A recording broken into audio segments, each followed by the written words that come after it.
صرف حضرت عثمان ایسے خوش نصیب ہیں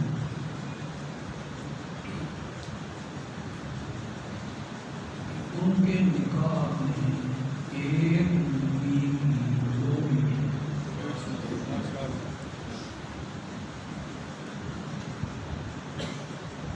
یہ شرف ہو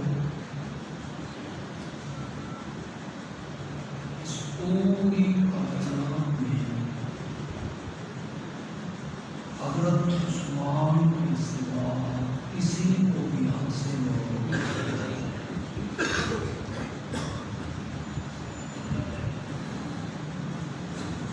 یہ ان کے ذوالنورین ہونے کی سب سے بڑی وجہ ہے۔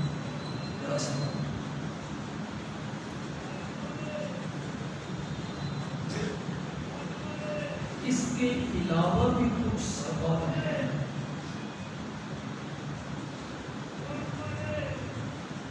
مثلاً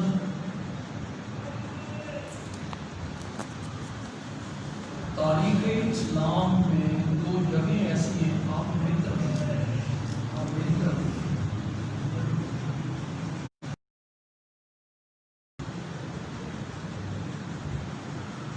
تاریخ اسلام میں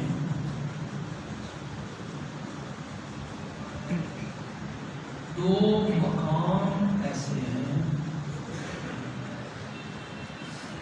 کہ حضرت عثمان وہاں موجود نہیں اور میرے نبی نے موجود مانا۔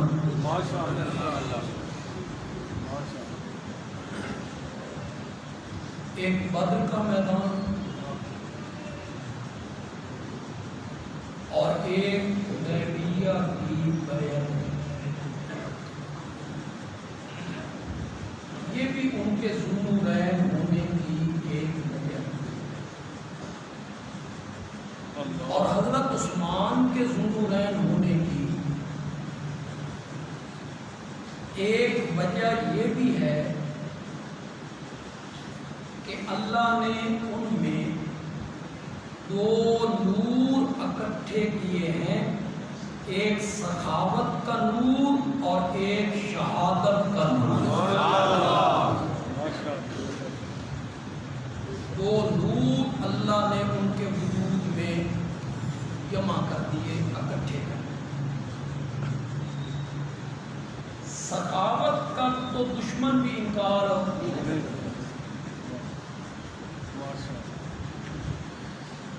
پیر روما کی خریداری ہو،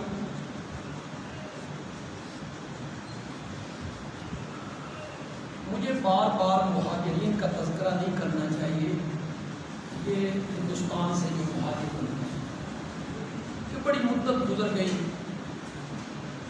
لوگوں کے زخم پھر تازہ کرنا۔ کیا لائے تھے ہندوستان سے مہاجر؟ دکانیں اٹھا کے لائے تھے، مال اٹھا کے لائے تھے۔ یہ جو مکے سے مہاجر بن کے مدینے گئے، یہ کوئی جائیدادیں لے کر گئے تھے؟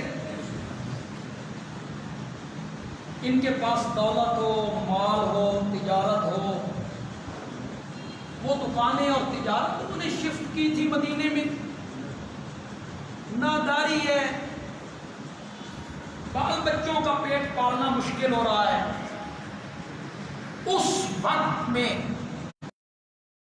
جب میرے آقا مسجد نبوی میں یہ اپیل کرتے ہیں کہ بیر روما ایک یہودی کے کنٹرول میں ہے، وہ پانی بیچتا ہے، مسلمانوں کو نہیں دیتا، سارے مل کے چندہ اکٹھا کرو، اس میں پیسے ڈالو تاکہ اس کا آدھا حصہ ہم خرید لیں اور ہمارے لیے پانی کا مسئلہ نہ بنے مدینے میں۔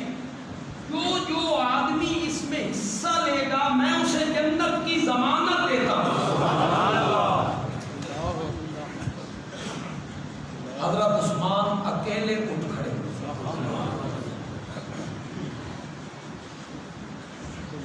یا رسول اللہ اس کے لیے جنت کی ضمانت ہے؟ فرمایا ہاں میں اسے جنت کی ضمانت دیتا ہوں۔ کہنے لگے پھر کسی سے چندہ نہ مانگیے، اکیلا عثمان بیر روما کا نصف حصہ خرید کے وقف کرے گا۔ سبحان اللہ۔ یہ بنو امیہ میں سے تھا، بے شک عثمان ہاشمی ہے کہ بنو امیہ؟ تم کہتے ہو بنو امیہ کی کیا خدمات ہیں، بنو امیہ نے کیا کیا اسلام کے لیے؟ ماشاءاللہ۔ جب میرا نبی چندے کی اپیل کر رہا ہے تو وہاں ہاشمی نہیں تھے؟ بولا پھر کوئی ہاشمی؟ بنو امیہ کا فرد بولا نا۔ آدھا حصہ جب خرید کے دے دیا تو ایک دن پانی کی باری مسلمانوں کی، ایک دن یہودی کی۔ جس دن مسلمانوں کی باری ہے مدینے میں اعلان ہو گیا ہے بغیر تفریق مذہب اور مسلک کے جو چاہے مفت میں پانی لے جائے، کوئی یہودی ہو کوئی پانی کی قیمت نہیں، سارے لوگ مفت پانی بھر لیتے، دوسرے دن یہودی مکھیاں مارتا ہے۔ آخر وہ تنگ آیا، میرے آقا کی خدمت میں آیا، میرے حصے والے دن تے آندا کوئی نہیں، یہ بھی تسی لے۔ میرے نبی نے پھر اپیل کی باقی کا نصف حصہ خرید کے وقف کرے، میں اسے جنت کی ضمانت دیتا ہوں۔ اس وقت بھی پھر بنو امیہ کا فرد عثمان کھڑا ہوا تھا، میں خرید کے تو یہ سخاوت کا نور حضرت عثمان میں موجود ہے۔ مسجد نبوی کی جگہ تنگ ہو گئی، اسلام پھیلنے لگا، لوگ زیادہ ہونے لگے، آپ نے اپیل فرمائی یہ قریب کا جو تالاب ہے یہ خرید کے مسجد نبوی کے لیے، اس کی توسیع کے لیے وقف کرے، میں محمد اس کو جنت کی ضمانت دیتا ہوں۔ کون اٹھا تھا؟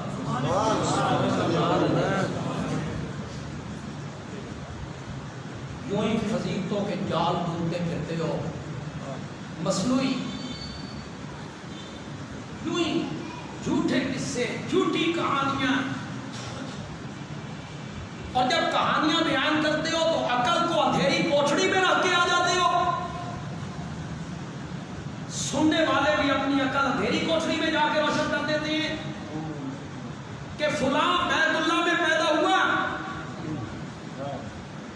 اور پیدا ہوتے ہی قرآن پڑھنے لگ گیا۔ ابھی میرے نبی کو نبوت نہیں ملی، ابھی قرآن اترا نہیں۔ نبوت ملنے سے 8 سال پہلے وہ پیدا ہوئے اور پیدا ہوتے ہی قرآن پڑھنے لگ گئے۔ آگے بڑی پڑھائی قوم ہے، کسی نے نہیں پوچھا کہ قرآن تو اترا نہیں تھا، ظالموں تمہیں حیا نہیں آتی؟ یہ جب قرآن کی پہلی آیتیں اتری تھی تو جبریل میرے نبی سے کہتا تھا اقرا، پڑھیے، تو میرے نبی جواب میں کیا کہتے تھے؟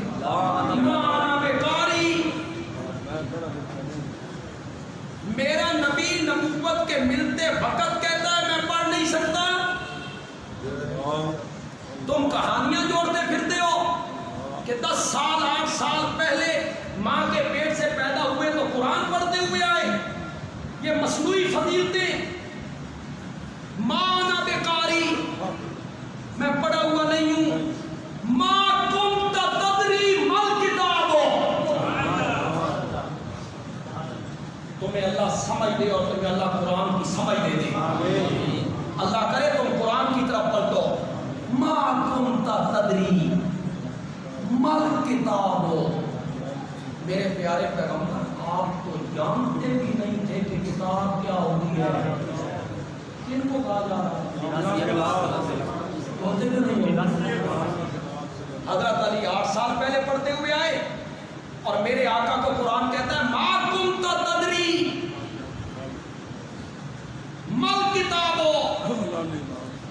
آپ کو تو پتہ بھی نہیں تھا کہ کتاب کیا ہوتی ہے، یہ تو ہماری رحمت ہے کہ ہم نے آپ پر اتارا ہے۔ یہ اللہ کا قرآن ہے۔ پھر میں نے ایک حدیث پڑھ دی، وہ کہتے ہیں اقرا، یہ جواب میں کیا کہتے ہیں؟ مانا بیکاری، مانا بیکاری، میں تو پڑھنے والا نہیں ہوں، میں نے لکھنا پڑھنا نہیں سیکھا۔ 3 مرتبہ کے بعد جبریل کہتا ہے اقرا بسم ربک الذی خلق، اس کا نام لے کر پڑھیے جو گندے پانی کے قطرے کے نقشہ انسان بنا دیا ہے، اس کا نام لے کر پڑھیے۔ تو انہوں نے سب مصنوعی جالیں بنائی، کیپسول بھرے، لوگوں کو فضیلتیں سنائی مصنوعی۔ پھر ایک سانپ آ گیا بیت اللہ میں، ایک دن کے بچے نے اس کے جبڑوں کو پکڑا اور چین کے رکھا، لوگوں نے کہا سبحان اللہ۔ اگر ایسا کوئی واقعہ ہوتا حدیث میں اس کا ذکر نہ، زبان زدے عام، یہ تو بڑی عجیب بات ہے کہ بچہ پیدا ہوتا ہے قرآن پڑھ رہا ہو۔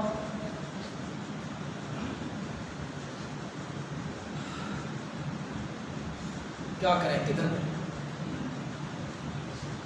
قرآن پاک ایک جگہ پہ کہتا ہے ہم نے جب انسان کو پیدا کیا، تمہیں جب ہم نے پیدا کیا، لا تعلمون شیئا، کچھ نہیں جانتے، قرآن کہتا ہے کچھ نہیں جانتے، کہ ہم نے تمہیں پیدا کیا تو کچھ نہیں جانتے تھے، پھر ہم نے تمہیں یہ پڑھنا لکھنا سکھا دیا۔ تم بیان کرتے ہو مصنوعی فضیلتیں اور تبرہ کرتے ہو صحابہ پر، اور یہاں یہ جو اصل فضیلتیں ہیں، میرا نبی چندے کی اپیل کرتا ہے، بار بار کون اٹھتا ہے؟ میں لے کے دوں گا۔ وہ مسجد نبوی کی جو جگہ حضرت عثمان نے خرید کے وقف کی اور مسجد نبوی میں توسیع کے لیے شامل ہوئی، اس زمین پر جب تک لوگ نماز پڑھتے رہیں گے حضرت عثمان کو ثواب ملتا رہے گا۔ اور غزوہ تبوک ہوا، اس دن تو حضرت عثمان نے ہاتھ دی کر، میرے نبی پریشان ہیں، طویل سفر ہے، صحرا کا سفر ہے، سواریوں کا فقدان ہے، کھجوریں پکی ہوئی ہیں، پیشہ ور فوج سے 2 ہاتھ کرنے ہیں، راستے میں کھانے پینے زیادہ راہ کے لیے کوئی چیز نہیں۔ میرے نبی چندے کی اپیل کرنے ہیں، راستے کے لیے جو کھجوریں کام آئیں گی، رقم لیں گے، کوئی چیز خریدیں گے، کوئی سواریاں، میرے نبی چندے کی اپیل کرتی ہیں، اور سب سے پہلے بنو امیہ کا فرد عثمان کھڑا ہوتا ہے۔ 100 اونٹ، تمام ساز و سامان میں دوں گا۔ کہنا آسان ہے، 100 اونٹ، تمام ساز و سامان میں دوں۔ میرے نبی نے اپیل جاری رکھی، ضرورت زیادہ تھی اور تو پھر عثمان 100 اونٹ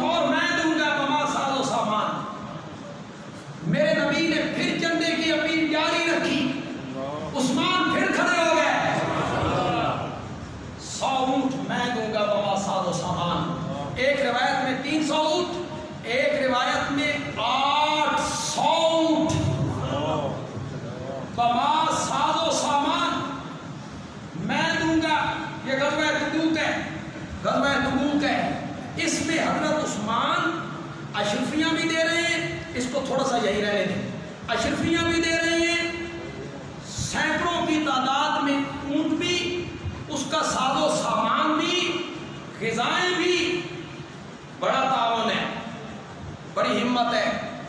لیکن خدا گواہ ہے, غزوہ تبوک کے چندے کے موقع پہ جو رویہ اور جو ایثار صدیق اکبر کا ہے,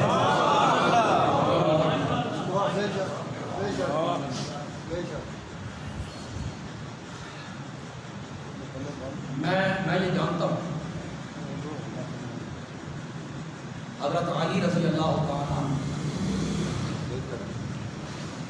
بدر و احد میں ان کے کارنامے, خندق میں ان کا کارنامہ, خندق میں ان کا کارنامہ,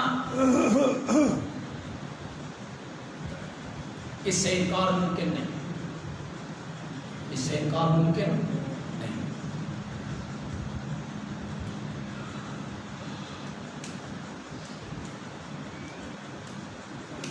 خیبر میں کل میں جھنڈا اس کو دوں گا جس سے اللہ اور اللہ کا رسول محبت کرتا ہو, اور وہ اللہ اور اللہ کے رسول سے محبت کرتا ہوگا, اللہ اس کے ہاتھ پر فتح دے. حضرت علی کی بڑی فضیلت.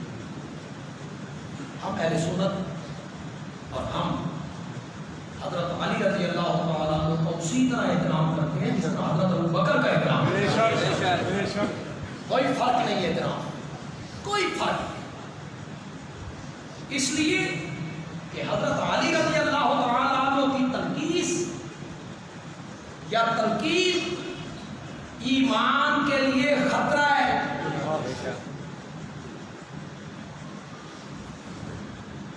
ہم ان کے فضائل کی عظمت نہیں مانتے. میری بات کو غور سے سننا ہے, آپ غور سے سننا ہے. آپ جان بنتے رہتے ہو اور ان پر تبرے کرتے رہتے ہو.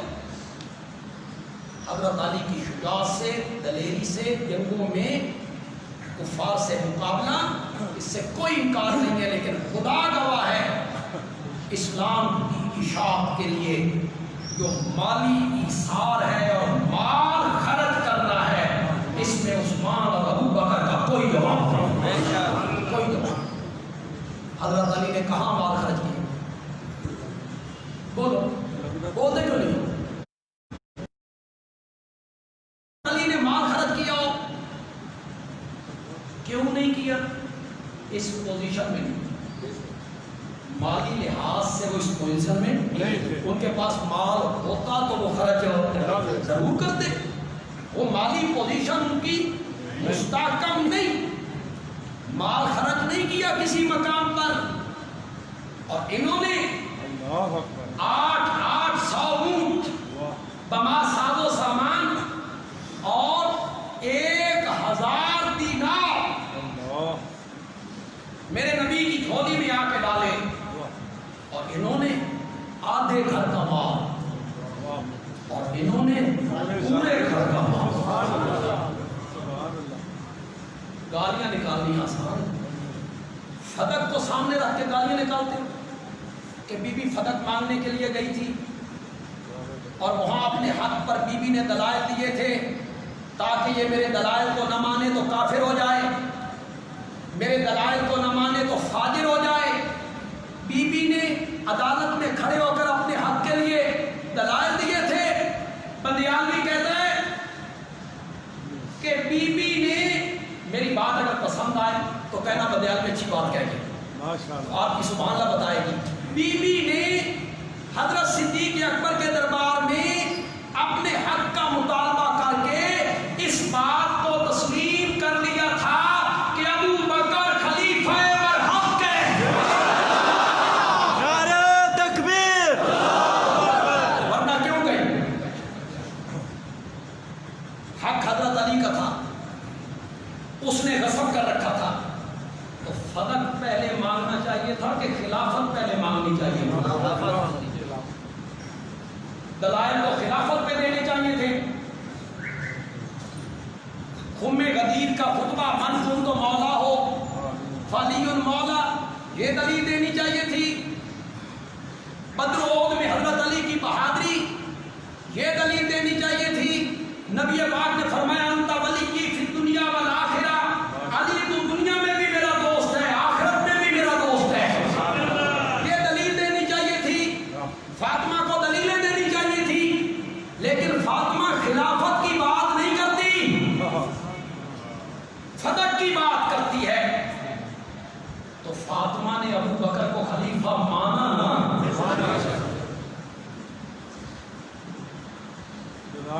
فتح میرے نبی کی ملکیت نہیں تھی نا،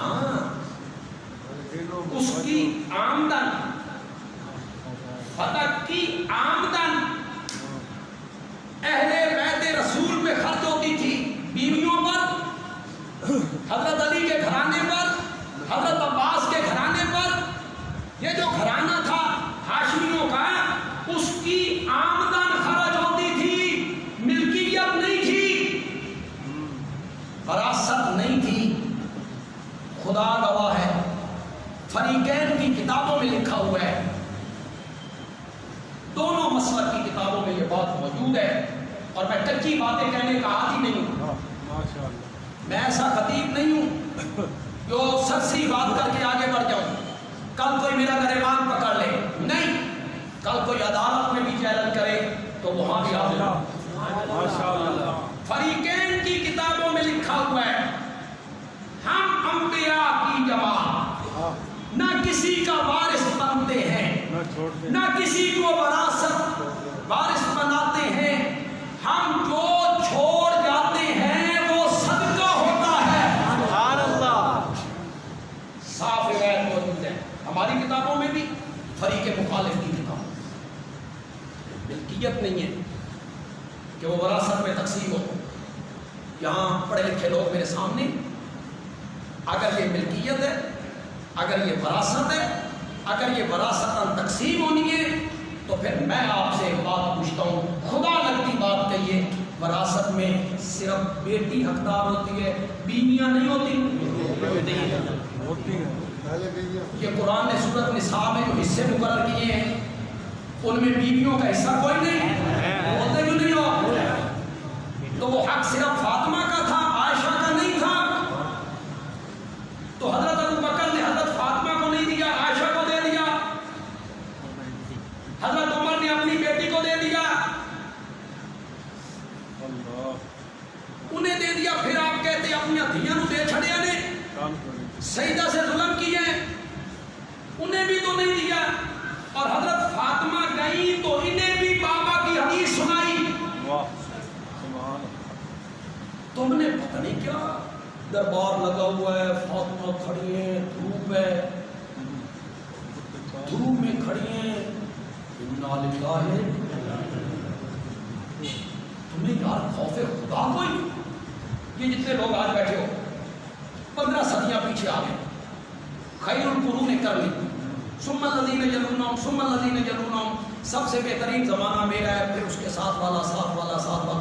ہم بہت دور آ گئے. جب وہ زمانہ تھا، وہ کون سا زمانہ تھا؟ خیر القرون. ہم تو بہت پیچھے آ گئے. دل پہ ہاتھ رکھ کے بولو، آج اگر سیدہ فاطمہ کو وقت کا حکمران ہائی کورٹ کے باہر دھوپ میں کھڑا کر دے، الیاذ باللہ، تمہارا کیا رد عمل ہوگا؟ بولو کیا رد عمل ہوگا تمہارا؟ چپ کر کے بیٹھ جاؤ گے؟ گھروں میں دبک کے بیٹھ جاؤ گے کہ کھڑی رہے میرے نبی کی بیٹی؟ کوئی غیرت مند مسلمان اس کو برداشت نہیں کرتا.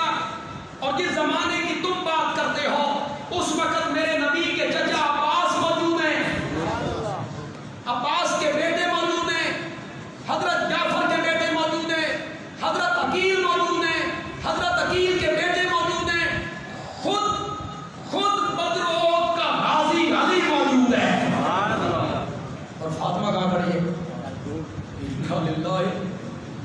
میں نے کہا سنتے جاؤ، عقل کو اندھیری کوٹھی میں رکھ کے، عقل سے کام نہیں لینا. ایک صاحب تقریر کر رہے تھے، ذرا میرے جملے کو غور سے سننا ہے. لطیفہ وہ ہوتا ہے جو بندہ جلدی سمجھ جائے، 1 سیکنڈ کے بعد بھی سمجھ آئے تو مزہ نہیں آتا. ایک صاحب تقریر کر رہے تھے اور تقریر کرتے کرتے کہنے لگے حضرت حسین پر اتنا ظلم ہوا کہ حضرت حسین کا گھوڑا جو تھا وہ ساری رات دھوپ میں کھڑا تھا، ساری رات دھوپ میں کھڑا رہا، بڑا ظلم ہوا کہ ساری رات دھوپ میں کھڑا تھا۔ عقل کو اندھیری کوٹھری میں رکھ کے آتے ہو۔ خاتون جنت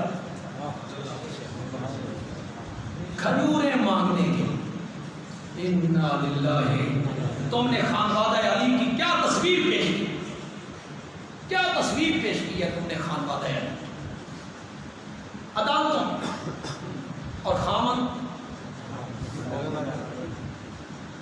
آپ کی اہلیہ کو اگر کبھی عدالت میں پیش ہونا پڑے، کبھی خدا نہ خواستہ اللہ نہ کرے، اللہ کسی پر نوبت نہ لائے، آمین ذرا اولیاء کیجیے، تھوڑے خیال میں پیش ہوں،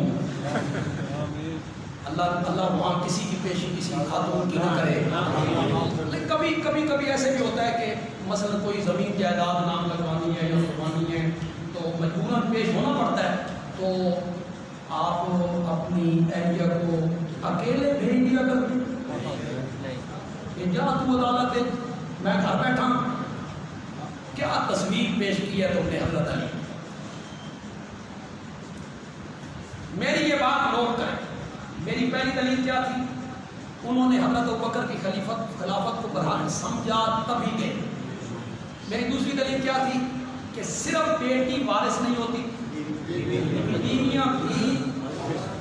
دوسری میری تیسری دلیل بڑی مضبوط ہے، پسند آ جائے کہنا بندیال میں اچھی بات ہے۔ حضرت علی رضی اللہ تعالی عنہ 34 ہجری میں خلافت پر فائز ہوئے۔ حضرت سیدنا عثمان ذو النورین رضی اللہ تعالی عنہ کی شہادت کے بعد وہ خلیفہ بنے۔ اب تصرف ان کا ہے، اختیار ان کا ہے، اقتدار ان کا ہے، حکم ان کا چلتا ہے، پولیس ان کے زیر کنٹرول ہے، فوج ان کے زیر نگرانی ہے، صوبوں کے گورنر ان کے، کوئی روک ٹوک ڈر خوف نہیں ہے۔ وہ ڈرانے والے تینوں چلے گئے، وہ تینوں چلے گئے۔ اب حضرت علی تنہا مختار ہے، جو چاہیں کریں، جو فیصلہ کریں۔ بندیال بھی پوچھنا چاہتا ہے کہ جو حق فاطمہ کا ابو بکر نے غصب کیا تھا، حضرت علی نے خلافت پر فائز ہونے کے بعد وہ فتح کا باغ فاطمہ کے وارثوں کو لوٹایا۔ لوٹانا چاہیے تھا کہ نہیں لوٹانا چاہیے؟ چاہیے تھا، آنا چاہیے، تبدیلی تو آنی چاہیے۔ وہ جو حق غصب انہوں نے کیا ہے میں لوٹاؤں، نہیں لوٹایا۔ شرح نہج البلاغہ پہ ایک حوالہ پڑا، حضرت علی کو کہا گیا کہ وہ فتح کا حق فاطمہ کے وارثوں کو لوٹا دیجیے۔ حضرت علی نے فرمایا جو فیصلہ ابو بکر نے کیا تھا علی بھی اسی پر قائم ہے، میں اس فیصلے کو رد نہیں کروں، نہیں لوٹایا۔ فتح کو سامنے رکھ کے اور سیدہ کو سامنے رکھ کے اور اس کو ڈھال بنا کے تبرہ کس پہ کر رہے؟ پھر وہی کہوں گا، عقل اندھیری کوٹری میں رکھ کے کہیں چلے جاتے، تبرہ کس پہ کر رہے ہو جو آج بھی محمد کے سینے کے ساتھ ہو؟ اس پر دلیل قائم کرنے کی ضرورت ہی نہیں، اس پر دلیل بھی قائم کرنے کی ضرورت نہیں۔ جو میرے نبی کے ساتھ ہے، بریلوی مکتب فکر کے جو بانی ہیں مولانا احمد رضا خان بریلوی، انہوں نے فتح افریقہ میں ایک بات لکھی کہ یہ حدیث پیش کر کے کہ قرآن کی آیت پیش کر کے کہ جس مٹی سے بندے کا خمیر بنتا ہے، شروع میں انسان کا خمیر بنانے، وجود بنانے کے لیے جو مٹی اٹھائی جاتی ہے، مرنے کے بعد بندہ اسی مٹی میں آتا ہے جہاں سے، مثلا یہ کوئی مستند بات نہیں ہے، مثلا سرگودا سے اگر اس قبرستان سے اٹھائی گئی مٹی مرنے کے بعد مدہ ہوئی ہے، پنڈی سے اٹھائی گئی کسی کی مٹی مرنے کے بعد ہوئی ہے، مولانا یہ بات لکھ کر آگے کہتے ہیں کہ اس سے ثابت ہوا کہ جس پاکیزہ مٹی سے آمنہ کے لال کا وجود بنا تھا، اسی پاکیزہ مٹی سے ابو بکر و عمر کا بھی وجود بنا تھا۔ آج بھی میرے نبی کے ساتھ کس نے سلایا؟ حضرت علی نے۔ انہیں روضہ رسول میں کس نے سلایا؟ حضرت علی۔ ورنہ حضرت علی تلوار نکالتے، آڑے آ جاتے ہیں۔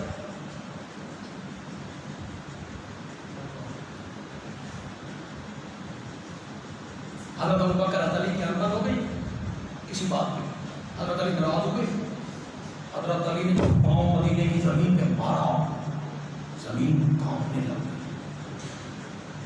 یہ اکل کو تیری کوٹری میں آ گیا، مطلب سمجھو کہ میسج ہی کرتا ہے، ابھی تو صاحب سبحان اللہ، زمین کانپنے لگ گئی۔ حضرت ابوبکر نے حضرت عمر کو کیا، اس کو بناؤ، کچھ منٹ کار نہیں تے مدینے میں لگ گئی، مدینہ اٹھتے تلے ہونے لگ گئی۔ حضرت عمر نے منت کی، حضرت علی کا غصہ ٹھنڈا ہوا تو تب زمین تھمی۔ حضرت علی نے فرمایا ہون پتہ لگتا میری قوت دا، تو قرآن کی آیت اتری اذا زلزلت الارض، یہ اس کا شان نزول ہے۔ وہ جو غصہ تھا اور پاؤں مارا اور زمین کانپنے لگ گئی، اور وہ جو تلوار چلی مرد پر اور مرد کو کاٹتی ہوئی زمین کے نیچے، میکائیل اسرافیل سے نہ رکی، اور رب نے جبریل کو کہا کہ روک جا کے، ورنہ جس پیر دے اندر زمین کھلوتی ہے اس نوں بھی لیندا ہی، تو زمین تو کھڑی نہیں ہو سکے گی۔ پھر جبریل آئے، انہوں نے اس تلوار کو روکا، اور تو کچھ نہ ہوا، ان کا تھوڑا سا نقصان لوگ پار کر دیا۔ وہ تلوار جو زمین کو چیرتی ہوئی جاتی تھی، یا ابو بکر و عمر کو روضہ رسول میں سلایا جا رہا تھا، وہ تلوار نیام سے باہر کیوں نہیں آئی؟ آنی چاہیے تھی کہ نہیں آنی چاہیے؟ تو کہتے میں نہیں دفن ہونے دیتا ان کو، لیکن حضرت علی نے اپنے ہاتھوں سے دفن کیا، اس لیے کہ ان کے درمیان کوئی مخالفت نہیں تھی، محبت تھی، برادرانہ تعلقات تھے، دوستانہ تعلقات تھے، بھائی چارہ تھا، ایک دوسرے سے محبت کرتے تھے۔ فقہ کی تمام کتابیں اٹھاؤ، فقہ کی تمام کتابیں اٹھاؤ، پڑھو، ان میں مستقل باب موجود ہے، باب و قضائے علی فی ایام ابی بکر، اٹھاؤ کرو ترجمہ، باب و قضائے علی فی ایام ابی بکر۔ اس باب میں حضرت علی کے وہ فیصلے جمع کیے گئے ہیں جو انہوں نے ابو بکر کی خلافت میں کیے تھے۔ اس کا مطلب یہ ہے کہ وہ چیف جسٹس رہے، قاضی القضاء، فیصلے کیا کرتے تھے ان کی حکومت میں، لیکن لگتا کچھ ایسے ہے کہ کچھ نادیدنی طاقتیں جو ہمیں نظر نہیں آ رہا۔ ہمارے ملک میں شیعہ سنی فساد کرانے کے چکر لگتا ہے ایسا، خواب اس لیے کہ لوگوں کی ساری توجہ اس طرف چلی جائے اور ہم جو کچھ کرتے رہیں اس کی طرف توجہ، شاید یہ بھی وجہ ہو۔ شاید اوپر سے کوئی طاقتیں ہوں. ہاں اسرائیل بھی ہو سکتا ہے, یہودی بھی ہو سکتے ہیں کہ انہیں لڑاؤ, کمزور کرو, خون ریزی ہو. اسی لیے دیکھیں یار, دیکھیں ابو بکر جیسی ہستی کو بھری مجلس میں کافر کہنا, اس ملک یہاں 95% سنی بستا ہے, تو سنی تو بکھریں گے. کچھ اس میں گرم مزاج بھی ہوتے, مزاج اللہ نے الگ الگ رکھے ہوئے, بکھرے. یہ تو شکر کرو اتنا کچھ کہنے کے باوجود لوگوں نے خیال کیا ملک کا, ایام کا, مہینے کا, حالات کا. اہل سنت کو دعائیں دو, انہیں کنٹرول کیا اپنے آپ پر. اللہ کرے ہمارا ملک اس سے محفوظ رہے. ہم میں سے ہر بندے نے یہ کردار ادا کرا. فرقہ واریت تب پھیلتی ہے جب صحابہ میں سے کسی صحابی پر تنقید کی جائے یا خاندان علی میں سے کسی فرد پہ تنقید کی جائے. حضرت علی پہ تنقید ہو, حضرت فاطمہ پہ ہو, حضرت حسن پہ ہو, حضرت حسین پہ ہو, تو پھر فرقہ واریت تو پھیلے گی, پھر فساد تو ہوگا. کس طرح حضرت علی اور حضرت فاطمہ اور حسین کریمین پر تنقید کرنے سے فساد کا خطرہ ہے, اسی طرح صحابہ پر تنقید کرنے سے بھی فساد کا خطرہ ہے. لہذا قانون بننا چاہیے, قانون بننا چاہیے. صحابہ کرام یا حضرت علی کا خاندان, ان میں سے کسی پر تنقید کرنا, اس کے لیے 3 سال 10 سال یہ کوئی سزا نہیں. ایسی سزا تجویز کی جائے کہ کوئی بندہ اس کا تصور ہو نہ کر سکے. نہ حضرت علی کے متعلق کوئی برا جملہ بول سکے, نہ حضرت فاطمہ کے متعلق کوئی برا جملہ کہہ سکے, نہ حسنین کریمین کے متعلق برا. ہاں حضرت علی کی تعریف کرو, حضرت فاطمہ کی تعریف کرو, حسنین کریمین کی تعریف کرو, کربلا کا واقعہ بیان کرو کہ ماتم جائز ہے, کرو, تمہیں حق پہنچتا ہے. اپنی 4 دیواری کے اندر بیان کرو کہ کالے کپڑے پہنو, 4 پائیں الٹ کر لو, ماتم کرو, بیان کرو, اس پہ کوئی قدغن نہیں ہے.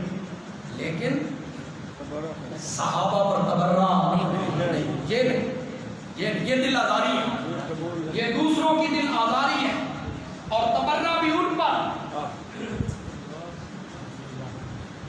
حضرت عمر کہتی ہیں کہ جب نبی پاک نے تبوک کے موقع پہ چندہ مانگا تو مجھے پتا تھا کہ آج کل میری مالی حالت ذرا ٹھیک ہے, اور حضرت ابو بکر کی مالی حالت تھوڑی پتلی ہے. دوستوں کو دوستوں کا پتہ ہوتا ہے, تاجروں کو تاجروں کا پتہ ہوتا ہے کہ آج کل حالات کیسے. انہیں پتا تھا ابو بکر کی حالت آج کل چنگی نہیں, میری حالت اچھی ہے. تو وہ کہتے ہیں میں نے دل میں سوچا ہر معاملے میں ابو بکر پہلا نمبر لے جاتا ہے. آج دیکھتا نا کس طرح پہلا نمبر لیتا ہے.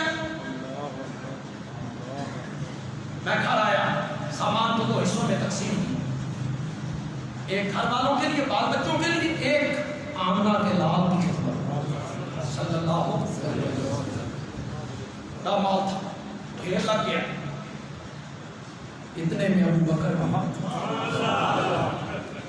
مال تھوڑا ہے, میں خوش ہو گیا, آج میں جیت گیا. میرا مال, میرا حجم, وزن, تعداد زیادہ ہے, ان کا حجم, مال, تعداد, قیمت تھوڑی ہے. میں خوش. لیکن میرے آقا نے جب سوال کیا نا, تو میرے آقا کے سوال نے مجھے پیچھے کر دیا, ابو بکر کو پھر آگے کر دیا.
کے اتنے میں جبریل آ، تو جبریل نے بھی یہی لباس پہنا تھا۔ میرے آقا نے پوچھا جبریل یہ نیا لباس کیسا؟ کہ یا رسول اللہ ابو بکر نے یہ لباس پہنا، رب کو اتنا پسند آیا، عرش پہ اعلان کیا سارے فرشتے ابو بکر جیسا لباس پہن کے دکھاؤ۔ سبحان اللہ۔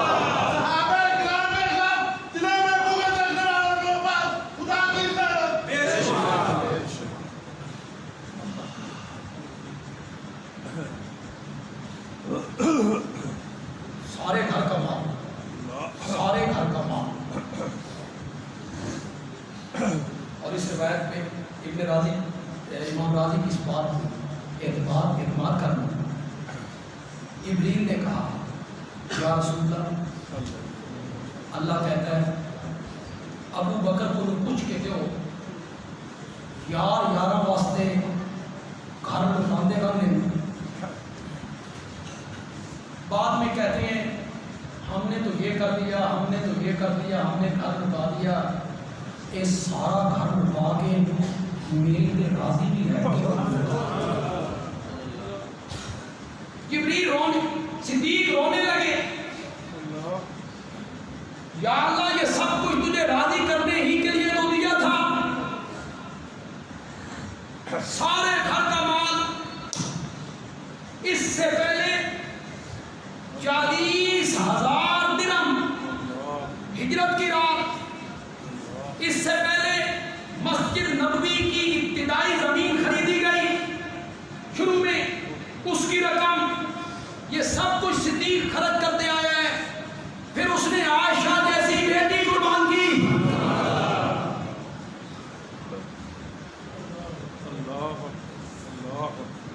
میرا ایک کلپ، لوگ حضرت صدیق اکبر کی بات چلی نا، تو حضرت صدیق اکبر کی فضیلتوں پر بڑے کلپ سوشل میڈیا پہ مختلف علماء کے آئے، اس میں ایک دو کلپ میرے بھی ہیں۔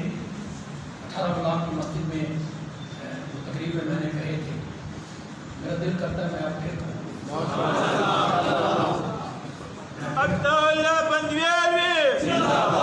میں پھر وہی بات، دونوں ہماری آنکھوں کا نور ہیں، ابو بکر بھی حضرت علی بھی، دونوں ہمارے دل کا سرور ہیں، دونوں کے پاؤں کی جوتیاں ہمارے سر کا تاج ہیں۔ پہلے 3 صحابہ کو چھوڑ کر ساری امت میں سے افضل شخصیت سیدنا علی کی ہے رضی اللہ تعالیٰ عنہ، کوئی صحابی بھی ان کا مقابلہ نہیں کر سکتا، لیکن ابو بکر تو ابو بکر، اس میں مقام میں فرق، احترام میں نہ، احترام میں نہ، عزت میں نہ، وہ برابر کرنا، مرتبے میں، مقام میں فرق ہے، بس آپ سمجھتے چلے جائیں، اللہ کرے پوری تاریخ ان جملوں میں ہے، دونوں میں فرق یہ ہے کہ وہ ساری زندگی میرے نبی کے گھر سے کھاتا رہا،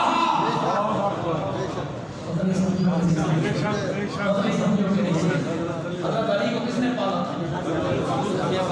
وہ ساری زندگی میرے نبی کے گھر سے کھاتا رہا، یہ ساری زندگی میرے نبی کو کھلاتا رہا،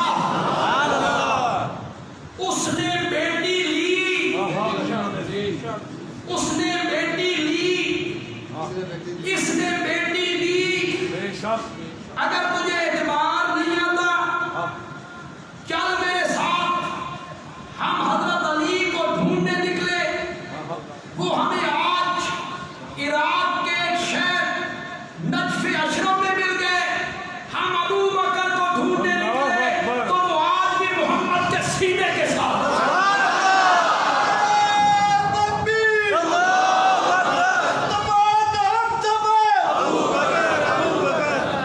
وہ تو آج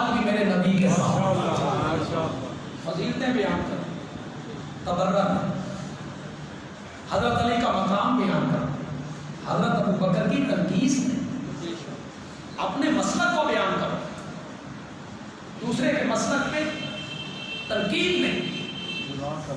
میں حضرت ابو بکر کو تمام امتوں میں سے افضل مانوں. ان کا عقیدہ ہے اہل سنت کا بھی. تمام امتوں میں سے افضل ترین شخصیت کس کی ہے؟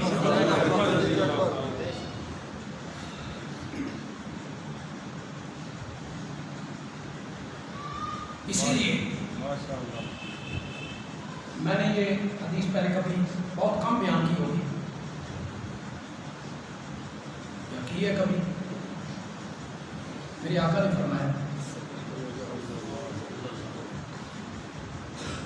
ما سب اللہ فی صدری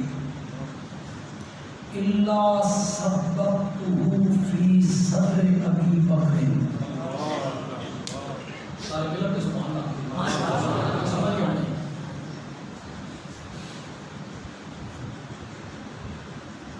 جو کچھ اللہ نے، پھر میں نے کہا نا میں ذرا لگا پہلی بات، جو کچھ اللہ نے میرے سینے کے اندر ڈالا میں نے وہی کچھ ابو بکر کے سینے میں ڈالا. ابو بکر کا جواب کل انشاءاللہ 9 محرم ہم سب کی یہ دعا ہے، آپ بھی ہمیشہ دعا کیا کہ یہ ایام ایسے ہیں محرم کے کہ تقریب کار ہوتے ہیں اگر دہشت گرد تو راہ کے ایجنٹوں، اسرائیل کے ایجنٹوں ہمارے ملک میں وہ کام کر رہے ہوں پیسوں کے لیے، ہم میں سے ہی ہوں کلمہ پڑھنے والے ہوں، ان کے لیے یہ ایام بڑے سنہری ایام کہ کوئی فساد کرو ہم درمیان میں سے نکل جائیں گے، مسئلہ بن جائے گا شیعہ. اس لیے دعا کرو اللہ یہ ایام عافیت کے ساتھ عافیت کے ساتھ.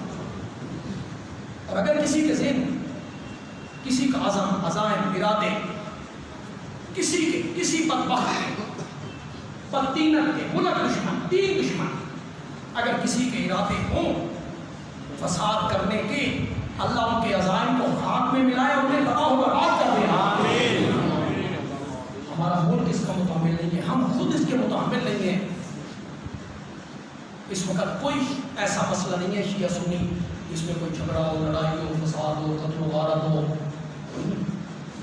ورنہ تو ایک دور گزرا ہے مسجدوں پہ حملے، نمازوں پہ حملے، جمعے پہ حملے، جلسوں میں حملے، مجلسوں پہ حملے، ڈاکٹروں پر، پروفیسروں پر، وکیلوں پر، شخصیات پر ٹارگٹ کیا. کیسا فساد تھا اللہ تعالیٰ محفوظ فرمائے. ہم میں سے ہر بندے کو یہ کردار ادا کرنا ہے. یہ سرگود ہے ہمارا شہر، ہمارا شہر، یہ بازار ہمارے، آپ تاجر، دکانیں آپ کی ہیں. اگر کوئی نقصان ہو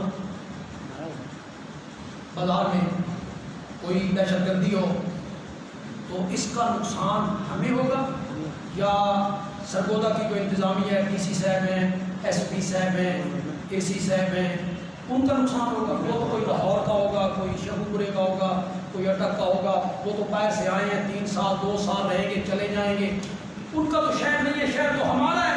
لہذا جتنا فکر انتظامیہ کو ہے کہ ملک شہر میں امن رہے، اس سے زیادہ فکر ہمیں ہونا چاہیے. ہمارا حق زیادہ بنتا ہے کہ ہم فکر کریں، ایک دوسرے پر نظر رکھیں.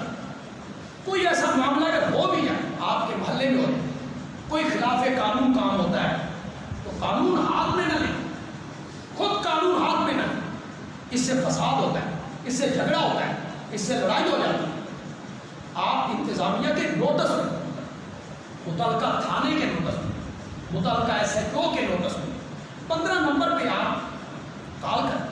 میرا خیال ہے کوئی اور نمبر بھی انتظامیہ نے دے رکھے، ان نمبروں پہ رابطہ کریں. خود قانون کو ہاتھ میں قطعاً نہ لیں، اس سے فساد بڑھ جاتا ہے. قانون کا سہارا لیں اور دعا کرتے رہیں اللہ تعالیٰ امن سے یہ ایام باہر. کل انشاءاللہ مغرب کے بعد جو ہمارا پروگرام ہر سال ہوتا ہے، یہ 34واں پروگرام اس پروگرام کو 34 سال ہو گئے، 34 سال، کل 34واں پروگرام، کل مغرب کے وقت، جس میں عظمت و شہادت سیدنا حسین رضی اللہ تعالیٰ اور واقعہ کربلا کی اصل حقیقت کیا ہے، اس کا پس منظر کیا اور یہ کیوں واقعہ پیش آیا تھا، اس پر ہمیشہ روشنی ڈالی جاتی ہے۔ لیکن پروگرام ہم بہت طویل نہیں کرنا چاہتے، آپ مغرب کی نماز معاویہ مسجد میں پڑھیں، یہ مہربانی آپ کریں کہ سارے کام کاج چھوڑ کے مغرب کی نماز معاویہ مسجد میں آپ کل انشاءاللہ کل ہفتے کے دن مغرب دیں گے۔